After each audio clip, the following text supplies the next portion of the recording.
Napakasimple at saka kalmado lang yung panahon.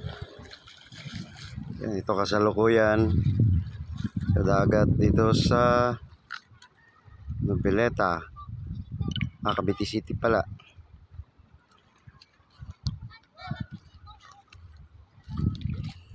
Ito na dito guys, dati ang ganda-ganda dito. Dito yung weekend escapade ko noon. Ngayon no, nung nilalagyan na ng seawall, pumangit na lalo. Ewan ko kung anong project ang gusto nilang anuhin dito.